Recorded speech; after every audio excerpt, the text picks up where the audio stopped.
요술 맷돌 개구리 바위. 재원 여기 보자. 아주 먼 옛날 어느 임금님에게 신기한 요술 맷돌이 있었어요. 드르륵 쿵덕 나와라. 손잡이를 뱅글뱅글 돌리며 주문을 외우면 금이든 쌀이든 바라는 대로 척척 쏟아졌어요. 드르륵 쿵덕 멈춰라. 다시 주문을 외우면 쏟아지는 것이 뚝 그쳤죠. 마침내 욕심쟁이 도둑도 그 소문을 들었어요.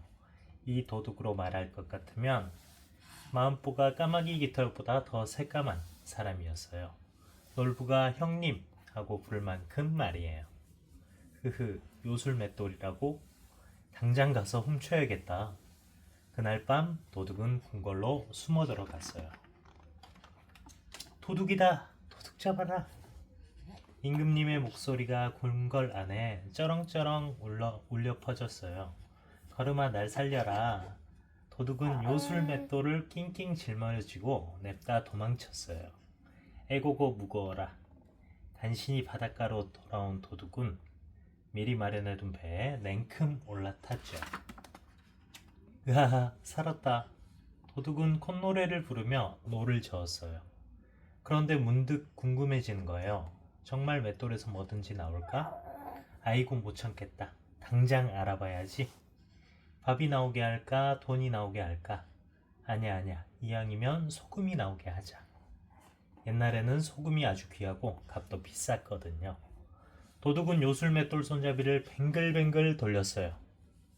드르륵 쿵떡 드르륵 쿵떡 나와라 소금. 도둑이 주문을 외우자마자 맷돌에서 눈부시게 하얀 소금이 마구마구 쏟아졌어요. 와, 진짜다. 소금이다. 난 이제 세상에서 제일 부자다. 도둑은 덩실덩실 춤을 췄어요. 춤추는 거야? 솔솔솔솔 소금은 금세 산더미처럼 불어났어요. 기우뚱 배가 기울기 시작했죠. 도둑은 그제야 정신이 번쩍 들었어요. 아차, 맷돌을 멈추게 해야겠군. 그런데 주문이 뭐더라? 도둑은 발을 동동 굴렀어요. 가만, 드르륵 쿵쿵 멈춰라? 아니야, 드르륵 철컥 멈춰라? 아니, 이것도 아닌데. 아, 맞아. 드르릉 쿨쿨 멈춰라 소금. 하지만 소금은 계속해서 술술 쏟아졌어요. 안 돼. 그만 멈추라니까.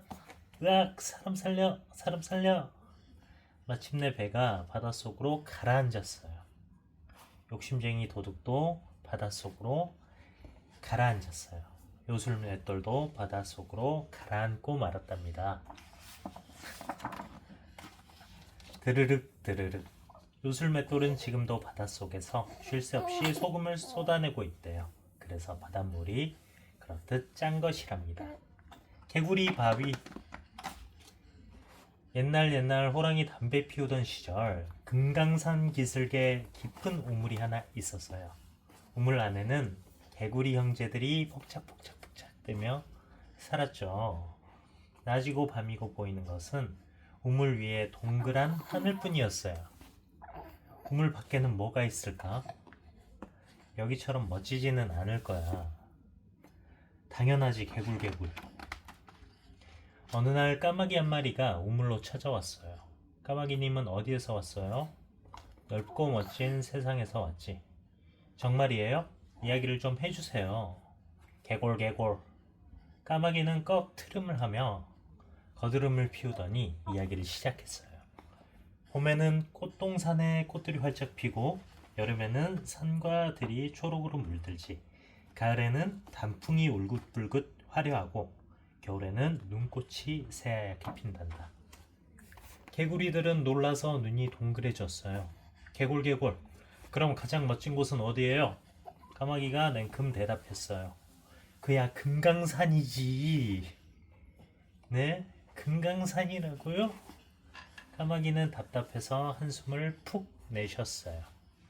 너희가 사는 금강산이 얼마나 아름다운지도 모른단 말이니? 개구리들은 단 한 번도 우물 밖으로 나가본 적이 없었어요. 그러니 금강산이 얼마나 아름다운지 알 길이 없었죠. 까마귀님, 제발 우리에게 금강산을 보여주세요. 어떻게 말이니? 그야 쉽죠. 우리를 등에 태우면 되잖아요. 뭐? 너희를 모두 앞서서 그건 안 돼. 개구리들은 까마귀에게 개골개골 매달렸어요. 좋아. 그럼 딱 한 마리만 태워주지. 개구리들이 머리를 맞대고 와글와글 떠들더니 마침내 맏형개구리가 까마귀 등에 올라갔어요. 까마귀는 우물 밖으로 힘차게 날아올랐어요. 와, 이런 세상이 있다니. 혹시 꿈이 아닌가 해서 맏형개구리는 뺨을 세게 꼬집어 보았어요. 까마귀는 까르르르르 까르르르 까르르르 하더니 맏형개구리를 금강산 골짜기에 내려주었죠. 자, 마음껏 돌아다니면서 금강산 구경을 하렴. 까마귀는 말을 마치고는 멀리 날아가 버렸답니다. 눈은 크게 뜨고 똑똑히 봐두었다가 동생들한테 얘기해줘야지. 맏형개구리는 폴짝폴짝 금강산을 부지런히 돌아다녔어요. 하지만 어찌나 넓은지 가도 끝이 없었죠. 에고, 지쳐서 더는 못 가겠다. 아니야, 동생들이 애타게 기다릴 텐데 힘을 내야 돼.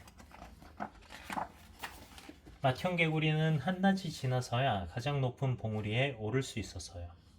봉우리 아래를 내려다본 순간 맏형개구리의 눈이 휘둥그레졌어요.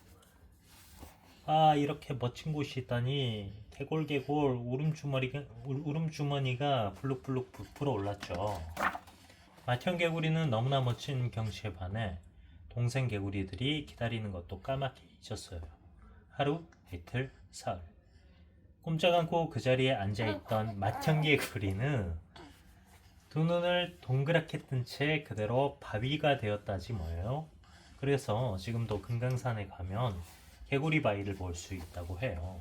그런데 우물 속 동생 개구리들은 어떻게 되었을까요? 아직도 맏형개구리가 돌아오기만을 기다리며 눈을 부리부리 뜨고 있다나 봐요. 끝.